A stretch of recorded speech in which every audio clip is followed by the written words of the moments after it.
Bismillahirrahmanirrahim. Assalamualaikum warahmatullahi wabarakatuh. Alhamdulillah wassalatu wassalamu ala Rasulillah wa ala alihi wa sahbihi wa man walah.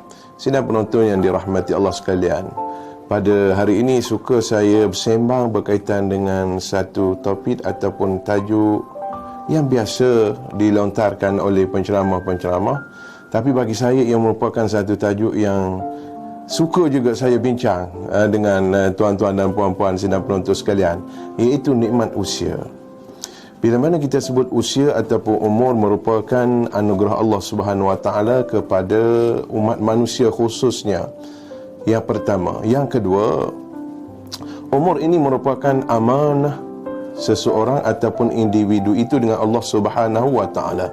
Kerana usia ini akan ditanya oleh Allah Subhanahu Wa Taala melalui satu hadis Nabi sallallahu alaihi wasallam, antara 4 perkara yang Allah akan tanya seseorang hamba itu bila mana dibangkitkan di mahsyar nanti. Selain daripada ditanya tentang usia muda, ditanya tentang ilmu, ditanya tentang harta, dari mana dan ke mana kamu pergunakan, Allah juga tidak akan lepas seseorang hamba tadi pasti akan bertanya tentang umur, an umrihi fima afna, ke mana dipergunakan usia ataupun umur kamu. Kalau 60 tahun 60 tahun, 70 tahun 70 tahun, dan begitulah seterusnya. Dan umur ini pasti ada garis penamatnya. Dengan kata lain, pasti akan mati. Oleh sebab itu, peluang yang ada ini kita gunakan sebaik mungkin. Kita isikan, manfaatkan usia dan umur yang Allah bekalkan, yang Allah kurniakan kepada kita ini dengan amalan-amalan saleh, dengan kebaikan dan kebaikan, dengan segala ketaatan dan ibadah kepada Allah Subhanahu Wa Taala. Saya ingat satu hadis Nabi sallallahu alaihi wasallam. Nabi pernah bersabda, khairun nas, Nabi menyebut sebaik-baik manusia man tala umruhu wa hasuna amaluh. Sebaik-baik manusia, kata Rasulullah sallallahu alaihi wasallam, orang yang panjang umurnya dan baik pula amalannya. Ya Allah, cantik apa yang disebut oleh baginda sallallahu alaihi wasallam ini. Umur yang panjang dalam melakukan kebaikan kepada Allah, ketaatan kepada Allah. Semua orang boleh dikatakan ingin umurnya panjang. Tidak ada, mungkin tanyalah siapa pun, tanya lelaki, perempuan, suami, isteri, pasti mereka berkehendakkan kepada umur yang panjang, dan tidak menjadi satu kesalahan.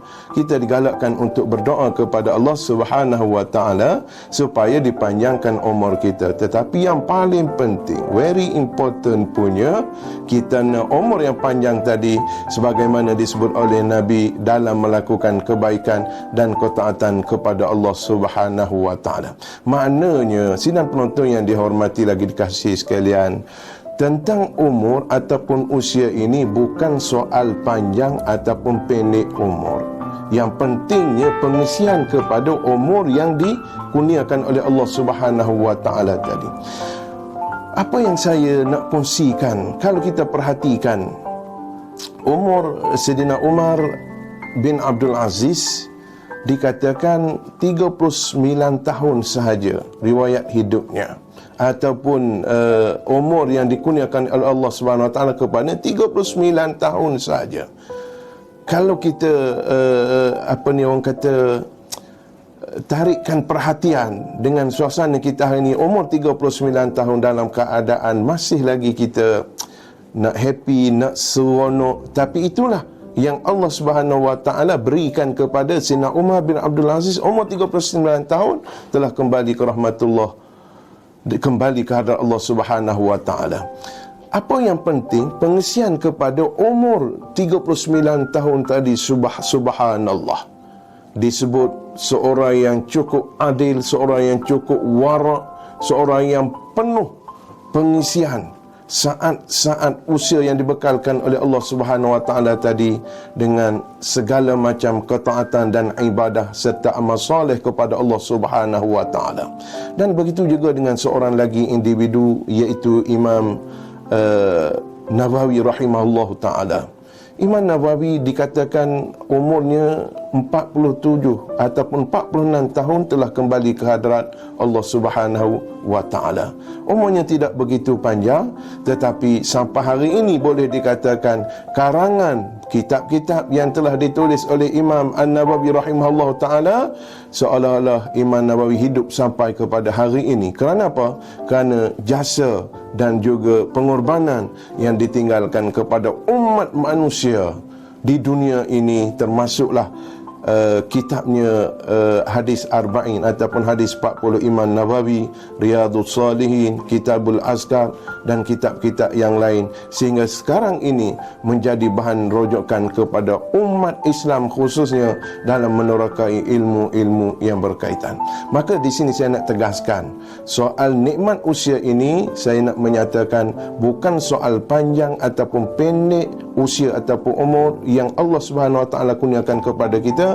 Yang pertama kita kena ingat soal umur ini di dalam pengetahuan Allah Subhanahu wa taala. Allah tidak memberitahu kepada sesiapa pun tentang usia seseorang, tentang umur seseorang. Makna dengan kata lain, bila dia akan dijemput oleh Allah Subhanahu wa taala. Yang pasti kita sentiasa ready, kita sentiasa bersedia untuk menghadapi Allah Subhanahu wa taala. Yang kedua, soal pendek dan panjang umur itu adalah ketentuan Allah Subhanahu wa taala. Yang penting pengisian kepada umur-umur perjalanan usia kita tadi dengan perkara-perkara kebaikan, kerana inilah yang boleh menyelamatkan kita, yang boleh menjadi saham kepada kita di negeri yang kekal abadi, iaitu alam akhirat. Wal akhiratu khairu wa abqa. Alam akhirat itu lebih baik dan lebih kekal, dan itulah yang sepatutnya kita fokuskan semasa kehidupan di dunia ini untuk mencari bekalan akhirat. Jadi saya ingat sekadar itu saja sedikit perkongsian daripada saya. Usia ataupun umur tadi bukan soal pendek ataupun panjang, yang penting adanya keberkatan dalam usia yang dikurniakan oleh Allah Subhanahu wa taala. Wallahu a'lam bissawab.